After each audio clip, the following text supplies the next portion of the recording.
Salut tout le monde, c'est Styro, j'espère que vous allez bien. Moi ça va très bien les mecs, on se retrouve aujourd'hui pour une toute nouvelle vidéo. On va parler vélo. J'ai mis 6 ans, depuis 2015 on fait des vidéos, j'ai mis 6 ans, oui 6 ans à commencer ce genre de vidéo. On va parler un peu actu vélo.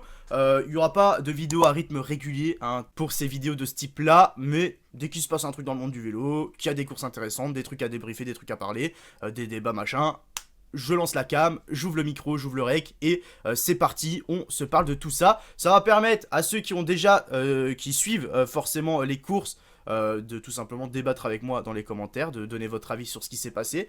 Et si jamais vous n'avez pas pu suivre les courses qui se sont déroulées ces derniers jours, ou tout simplement l'actualité, pour cause de boulot, d'école, j'en sais rien, de la vie courante quoi, eh ben ça vous fera un petit résumé. Je préfère préciser quand même, si jamais vous tombez sur cette vidéo que vous ne me connaissez pas, même si vous me connaissez, je ne me considère pas comme la voix de la raison, comme le spécialiste, donc il est possible que des conneries soient dites par-ci par-là, c'est aussi un moyen d'échange, donc si jamais je dis une connerie ou que je me trompe sur un truc, vous êtes là, vous pouvez me corriger et on en parle dans les commentaires. Aujourd'hui, on va parler de Bessèges et un peu, en fin de vidéo, de la Marseillaise, parce que si vous savez pas, la saison a reprise en Europe cette semaine. Alors, Covid 2021, il est encore là, il va jamais nous lâcher cet enfoiré.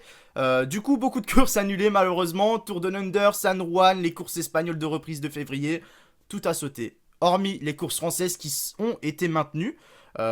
Perso, j'y croyais pas à ce que ça soit maintenu, mais ça a été maintenu, donc ça c'est cool, au moins on voit un peu de vélo pour ce mois de février. Et toutes ces courses annulées a eu pour effet quand même, c'est de ramener tous les meilleurs coureurs du monde sur les petites courses françaises. Généralement on a un ou deux petits leaders sur Bessèges par exemple, mais sans plus. Là par exemple à Bessèges on avait qui? On avait Bernal, Kwiatkowski, on avait Geraint Thomas, Filippo Ganna, ça c'est rien qu'Ineos, l'Armada est sortie, oui, c'était le Tour de France, pas Bessèges en fait. On avait du Nibali, enfin bref, il y avait du très beau monde, on avait Rigoberto Urán, Pierre Latour, enfin bref. Le gratin était là, clairement. Pour les prochaines courses, la Provence la semaine prochaine, le Var dans 2 semaines, ça sera pareil. Vu que généralement ces grimpeurs-là reprennent du côté des courses espagnoles ou plutôt à San Juan ou je ne sais où, eh ben il n'y a pas ces courses-là. Donc ils viennent en France pour notre plus grand plaisir et pour le plus grand plaisir des organisateurs de ces courses-là. On va du coup commencer par parler de l'étoile de Bessèges qui s'est déroulée de ce mercredi jusqu'à ce dimanche. Voilà, 5 jours de course, 4 étapes en ligne, un chrono aujourd'hui pour clôturer cette petite semaine de reprise pour les courses par étapes en Europe. On commence mercredi par la toute première étape du côté de Bellegarde où on a eu une étape de plaine. Pourquoi je mets des guillemets? On avait une petite bosse dans le dernier kilomètre et ça a eu pour effet de désorganiser les purs sprinters. Donc je pense plus que cette étape était plus sur papier pour des punchers rapides au sprint.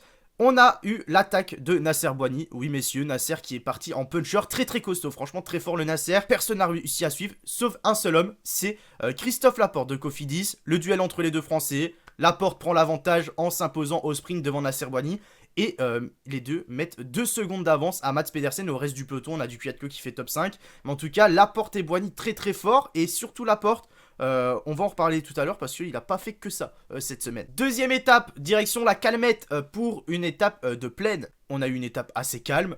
A noter quand même, c'est la nervosité du peloton. Pareil sur la première étape, mais beaucoup de chutes, ça frotte énormément. La route n'a pas aidé, vu que sur cette deuxième étape, on a eu la magnifique idée de foutre un giga rond-point à 500 mètres de la ligne, grosse chute, gros carnage dans le rond-point, et du coup pas mal de sprinters absents, il y avait notamment Ackermann en grosse tête d'affiche, il a pas pu faire le sprint, et ça réjouit tout simplement les plus petits sprinters on va dire, vu qu'on a eu la victoire de Timothy Dupont de Bingol, devant Pierre Barbier de la Delco et Giacomo Nizzolo. A noter que Laporte et Boigny qui étaient les deux hommes forts de la veille, eux finissent 5ème et 6ème je crois, aux alentours du top 5, top 10. Direction ensuite la troisième étape autour de Bessèges. On peut dire l'étape reine de cette semaine. En tout cas, l'étape où il s'est passé le plus de choses. L'étape se divise en 2 parties. Première partie avec énormément de relief, une course difficile. Deuxième partie un peu plus calme et plate. Mais attention, un petit peu de vent.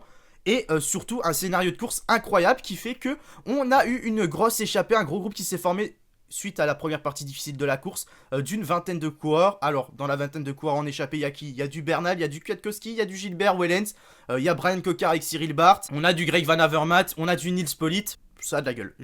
Quand t'as compris que ces hommes-là sont devant à une vingtaine, t'as compris aussi derrière que c'est foutu. Cofidis avec Laporte et son maillot de leader, ils ont pas pu revenir. Ils sont fait un tout petit peu aider par EF et Betchel qui était pas présent à l'avant.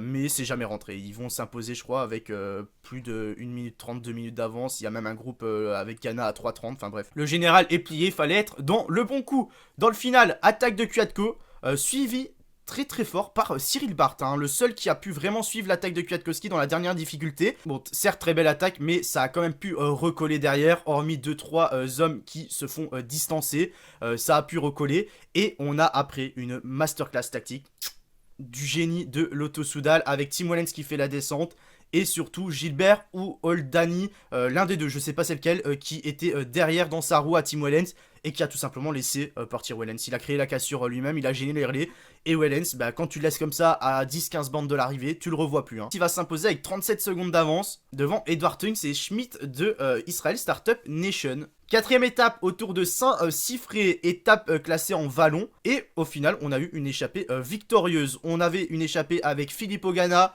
on avait Anthony Turgis et Pierre Latour notamment. Il n'y avait pas que, mais c'est les grosses têtes. Et puis, bah, je pense que si vous avez suivi la course hier, samedi après-midi, vous savez ce qui s'est passé. Philippe Ogana, on le sait, champion du monde contre la montre l'an dernier. L'an dernier, 4 victoires d'étape sur le Giro, vainqueur sur Tirreno. Enfin bref, il a tout raflé sur la petite saison post-Covid, post-confinement l'an dernier. Eh ben, le mec, c'est un bourrin, il a appuyé sur les pédales, il a lâché à la pédale dans le final, dans les 10-15 derniers kilomètres, ses compagnons d'échappée. Et quand Ganna est lancé comme ça, on ne le revoit plus. Il y a eu un petit débat sur une moto, l'aspiration qui a peut-être aidé Ganna. Bon, moi je pense que Ganna, il n'a pas besoin de moto pour se faire aider. Hein. Clairement, que la moto soit là ou pas, Ganna, s'il a envie de démarrer tout le monde, il démarre tout le monde, c'est une brute. Et Ganna qui va venir chercher sa victoire d'étape sur cette course en ligne et qui va ouvrir le compteur surtout de Ineos Grenadier.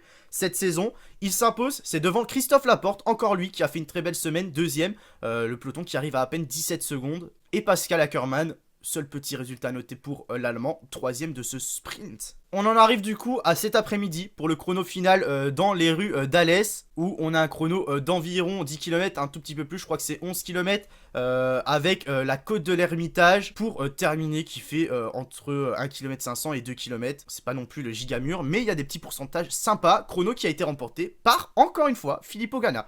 Est-ce qu'il y avait un doute sur la victoire de Ganna ou pas? Non, même si on a eu un très beau numéro de Benjamin Thomas, le français d'FDJ, qui vient chercher la deuxième position à peine 10 secondes. Et troisième place pour Hayter à 21 secondes, le jeune d'Ineos. Pour le classement général, Tim Wellens sur le chrono, on le savait, il fait quatrième, il perd une trentaine de secondes je crois sur Ganna. Ce qui fait que Tim Wellens remporte tout simplement le classement général de cette étoile de Bessèges pour environ 55 secondes d'avance sur Miral Kwiatkowski et sur Nils Politt qui complète le podium. A noter la très belle quatrième place, c'est de Jack Stewart, la jeune recrue britannique de la part de la Groupama FDJ, qui vient faire quatrième du général. Et pour parler vite fait des maillots distinctifs, on a Christophe Laporte qui ramène le maillot du sprint, on a Alexandre Delettre de la Delco qui ramène le classement de la montagne, je viens d'en parler, Jake Stewart qui ramène le maillot des jeunes pour Groupama FDJ. Allez, si je devais donner les plus et les moins de la course, d'ailleurs je pense qu'à chaque fois qu'on parle d'une course ou de quelque chose, on fera ça, ce qui va vous permettre aussi dans les commentaires de me dire votre plus et votre moins de l'étoile de Bessèges, ce qui vous a plu, ce qui vous a un peu déçu. Moi dans mes plus, je mets clairement, c'est Christophe Laporte qui nous a fait une semaine très bonne, il a l'habitude de très bien courir à chaque fois sur l'étoile de Bessèges. En plus de sa victoire du port du maillot de leader, il vient chercher une deuxième place derrière Ganna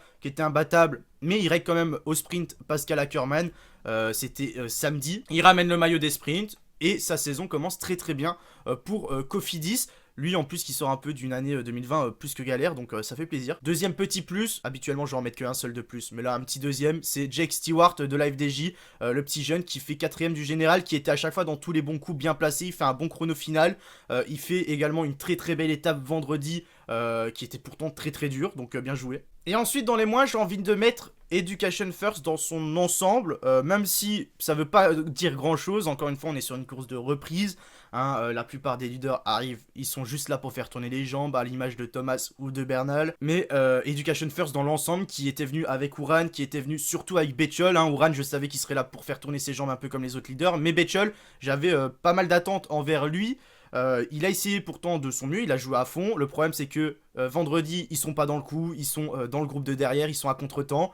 Betchol passe à côté également de sa semaine, donc je dirais que c'est mon moins de Bessèges. Donc n'hésitez pas dans les commentaires à me dire votre plus et votre moins également, et à réagir tout simplement par rapport à cette course si vous l'avez suivi. Petite parenthèse très vite fait pour parler de la Marseillaise qui avait lieu dimanche dernier avec l'arrivée dans les rues de Marseille, où on a vu le jeune Aurélien Paré-Pinte lever les bras en tant que sprinter. Et oui, il s'impose sur la Marseillaise devant Thomas Bouda et Brian Cocard. Pour vous refaire vite fait le scénario de la course, alors la Marseillaise, cette année, on a eu un parcours un peu plus long, donc un poil plus dur également. On a eu énormément de vent également, ce qui a un peu empêché les attaques et ce qui a eu pour effet surtout d'avoir un groupe d'une vingtaine, trentaine de coureurs qui arrivent au sprint à Marseille. Clairement, sans ce vent, ça part dans tous les sens. Parce qu'on a eu dans le final les routes des crêtes où on a eu des attaques de Tim Wellens. Déjà, si je dis pas tout ça fait une semaine, j'ai pas été revérifié, mais il me semble que c'est ça. Enfin bref, on a eu des attaques d'un peu tout le monde, des groupes qui sortent, mais à cause du vent et à cause également de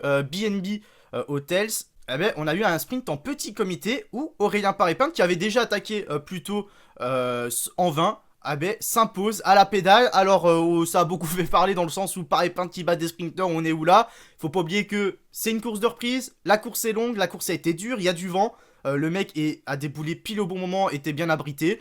Aurélien Paré-Peintre n'est pas le plus lent non plus, il a une belle pointe de vitesse. Moi, il n'y a rien de choquant. On n'est pas sur un sprint massif d'une étape de plaine d'un grand tour. Là, on est sur un sprint en petit comité et ça change tout à fait la donne au bout d'une classique de 200 bornes. Les plus de cette Marseillaise, je mettrai Simon Kerr, le jeune coureur d'Education First qui a été très en vue sur cette Marseillaise. Il a attaqué à plusieurs reprises, il fait un top 10 je crois à l'arrivée à Marseille. Donc vraiment le plus, c'est le coureur qui m'a le plus marqué. Et le moins, c'est la stratégie des BNB. Même si à l'arrivée, ils ont un podium avec Brian, ce qui n'est pas trop dégueu. C'était sans doute le plus rapide, même s'il y avait Matteo Trentin également sur la Marseillaise. Il avait tout son train autour de lui, il avait toute l'équipe pour lui. Ils sont passés à côté, malheureusement. Ils ont joué la carte de arriver groupée et de cadenasser pour pouvoir faire sprinter Brian. Ça n'a pas marché. Donc je dirais que c'est mon moins de la Marseillaise. Donc voilà pour tout ce qui s'est passé cette semaine. Mais en tout cas, quoi qu'il arrive, qu'est-ce qu'on est content. Qu'est-ce que je suis content de revoir un peu de vélo, bordel. On n'avait plus vu depuis la Vuelta début novembre. Ça fait 3 mois maintenant déjà, mine de rien. Donc la trêve a été longue, la trêve a été dure.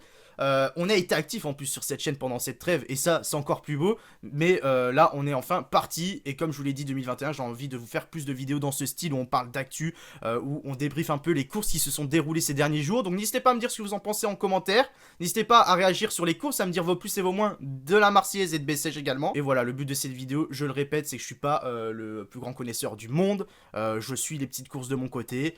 Il est possible que des conneries ou des incohérences soient dites dans ces vidéos, mais c'est pas grave, c'est surtout un endroit pour partager ensemble dans les commentaires et échanger par rapport à ce qui s'est passé. Si vous avez apprécié, je vous invite à lâcher le pouce bleu, ça me ferait très plaisir. N'hésitez pas également à vous abonner, à activer la petite cloche. On se capte nous, je pense, dimanche prochain pour parler un petit peu de ce qui se sera passé sur la Provence et du petit Julien Alaphilippe qui revient. On aura une arrivée au chalet Reynard du côté des pentes du Ventoux aussi. Enfin bref, ça va être exceptionnel.